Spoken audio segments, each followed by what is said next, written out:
This is Fraud in the Mind of an Addict, a memoir of lies, loss, and learning to live again. This is where the story begins, not at rock bottom, but at the lie that started the fall. What you're about to hear is based on real events. Every lie, every emotion, every consequence, all of it real. This is my journey through addiction, deception, and the fight of learning to live again. If you've ever loved someone battling addiction or been there yourself, I hope my story reminds you that recovery is possible, even when it feels out of reach. Here is Chapter 1.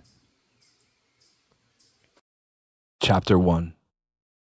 I am rushing around, trying to get everything I need in order to make it to work on time. I need to be there by midnight and I can't be late. I quickly finish getting dressed, brush my teeth, and look through my nursing bag to make sure I have everything I need for the night.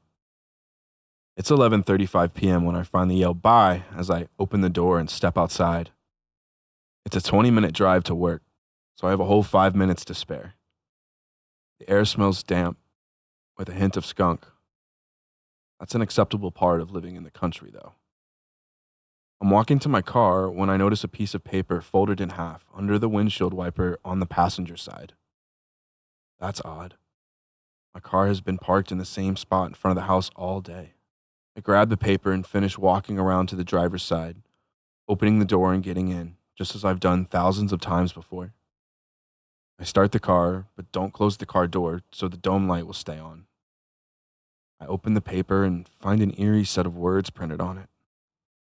Meet me at Wilkins Corner at 11:45 p.m., you stupid fuck. A chill runs down my spine. That's a little scary.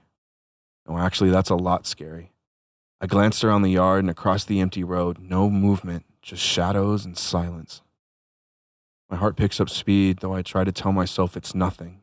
Some dumb prank. Maybe one of the kids down the road messing around. But why Wilkins Corner?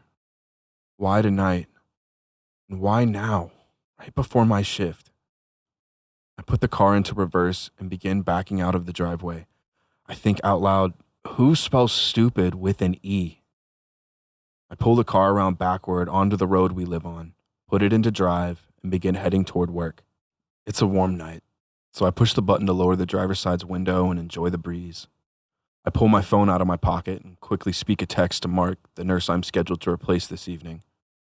Hey, I got a strange note on my windshield asking me to meet them at Wilkins Corner at 11:45 p.m. It kind of looks like a threat. So I may be a few minutes late, or I might show up with a black eye. LOL. I hit send. Next, I find Sybil in my contacts and hit the button to call her. Sybil is my ex-wife and the mother of my kids. It's been a few years since our divorce, but we're cordial now. She's actually at my house. Well, it's really my dad's house since the kids and I live with him. She asked if she could come in for a week or so to spend time with our kids. They don't have any school breaks coming up real soon, so I agreed.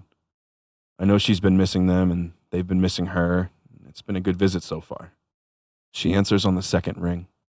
Hello, Chance. Hey, I say. I found a weird note on my car. It said, meet me at Wilkins Corner at 11:45 p.m., you stupid fuck. And the dumbass who wrote it spelled stupid with an E. I don't know who it could be, but Wilkins Corner is on the way to Alex's, so I'm going to swing by there really quick. Chance, that sounds really scary, she warns. I really think you should skip it and go straight to work. Yeah, I probably should, but you know me, curiosity is getting the best of me. I'll just drive by and see who it is, but I won't stop. Okay, please be careful. Don't stop for any reason. Why don't you stay on the phone with me until you pass there, just in case something happens? All right, I'm sure it's nothing, but it sounds like you just want to keep talking to me, I tease. Ha ha, Chance, she says sarcastically. I'm serious though, that sounds like a threat. My phone dings. A text. Hold on a second, I say. I pull the phone away from my ear to check the screen. It's Mark, the nurse I'm replacing tonight. I texted him before I called you to give him a heads up that I might be a couple minutes late. He says I shouldn't stop by Wilkins Corner either. He's a smart man. That's two people telling you not to go and you're going to go anyway, aren't you? Yup, you know me well. Wilkins Corner is another mile up. Just hang on with me another minute and then I'll be past it. I come to a stop at the end of Purity Road where it meets Route 79. This is Wilkins Corner. There's a little store on the corner just to my right. I look around in every direction. I don't see anyone, no cars or anything. I'll go ahead and hop off here and head on to work. I'll text you after a bit, I tell her as I turn off left onto 79 to go north. All right, be careful, she says, right before she hangs up. I set my phone down next to me on the passenger seat. I suddenly see movement to my right. I squint. It's very dark out, and the only light is from my car's headlights. I see someone running out of the field and toward the road. I slow down so I don't hit him or her. I think it's a guy, at least from the way he's running. He's heading straight for the road, almost like he wants me to run him over. I slam on the brakes just as his feet hit the pavement. He stops directly in front of the car. He quickly turns toward me and slams both hands down on the hood. I jump in my seat. The sound and the sudden movement startle me. I don't recognize his face, but he's about my height and weight, just an average 5'10", 170-pound guy. He's wearing a dark hoodie with a hood up covering his head, dark pants, a sling bag on his back, and gloves. His eyes meet mine, and then he reaches into his pocket and pulls out a gun with his right hand. It's a small handgun, but it's definitely scary enough. Goosebumps ripple all over my entire body. He slams his left hand on the hood again, then quickly moves to the driver's side window. He keeps eye contact with me. I'm frozen. He puts the gun just inches from my face and signals for me to slide over to the passenger side. I do as he says. Why didn't I just hit the gas instead? Why did I even stop in the first place? The car begins moving forward slowly. The gear is still in drive. This doesn't stop him. He opens the door and gets in. The tires spin on the pavement as he jerks the car around in the middle of the road and begins heading south, opposite from where I was going. I smell burnt rubber, probably from the tires squealing. My phone starts ringing. I glance at it. Mark's name flashes on the screen. The man grabs it, powers it off, and throws it into the back seat. He still hasn't said a word. I can't see his face well because of the hood. I keep looking from him to the road, back again, trying to make sense of what's happening. He's driving fast, way too fast for me to open the door and jump out. Plus, he's got the gun in his left hand and it's still pointed at me. This road curves a lot. My body rocks from side to side with each sharp turn. I don't see any other cars as we drive. We pass several houses, but there's no way I can get anyone's attention. After a few miles, he makes a sudden left onto Dayton Road, barely slowing down. I'm scared to stay in the car, but I'm too frightened to try to jump out. He approaches Route 16. The stoplight is red. He turns left without stopping. I scan the road praying for a cop, just one, but there's never a cop around when you really need one. He continues east on 16 for a few miles, going at least 80 miles per hour. The dashed yellow lines blur into one long, continuous streak. We approach the Brownville Road exit. A sign points to Flint Ridge Park. He veers off sharply. The tires screech as he makes the turn, and I'm afraid the car might flip from the speed. He keeps going about a mile and then suddenly slams the brakes as we cross the bridge over the Licking River. My body jerks forward. My head almost hits the dash. He throws the car into reverse and backs down a dirt road that leads into the woods. He moves like he knows exactly where he's going. He turns off the headlights and brings the car to a halt in one quick motion. We are deep in the woods. He turns to me, raises the gun, and says, "Get out." His voice is deep and raspy, the first words I've heard from him. We both exit at the same time. He keeps his eyes on me and makes sure I see the gun. He looks like someone who wouldn't hesitate to use it. When the doors close, we're surrounded by darkness, just moonlight filtering through the trees. It's a full moon tonight. The air is moist, and I can hear the river water colliding with rocks nearby. I consider running, but I can't see well enough in the dark. He walks around the front of the car and stops in front of me.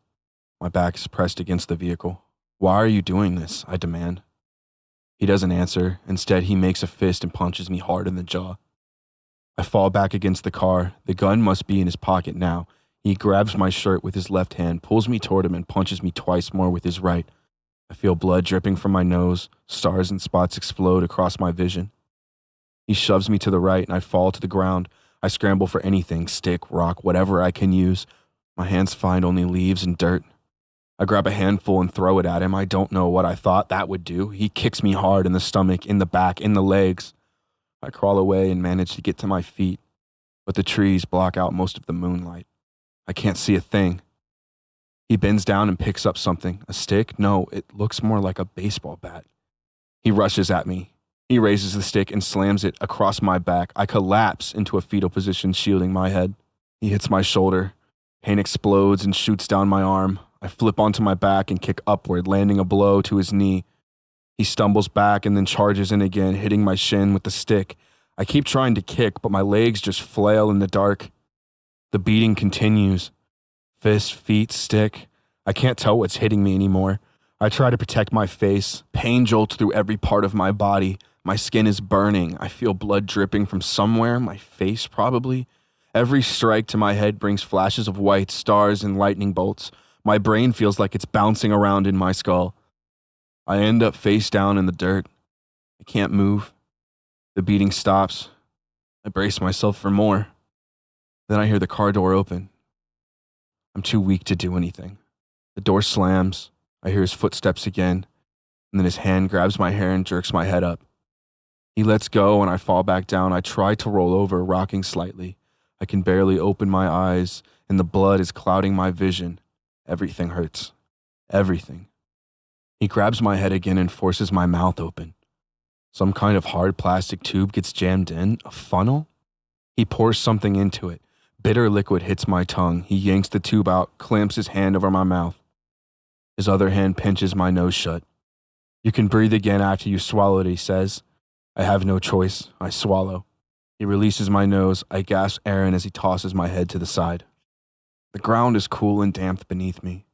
I lie there with my eyes closed. I can feel leaves and twigs pressing into my skin. I hear him pacing around me. Then I hear a metal click, followed by a sharp pain in my gut. My hands shoot to the spot. He's holding something. A knife? It's in my stomach. I can't see him clearly. My eyes are swollen and it's too dark.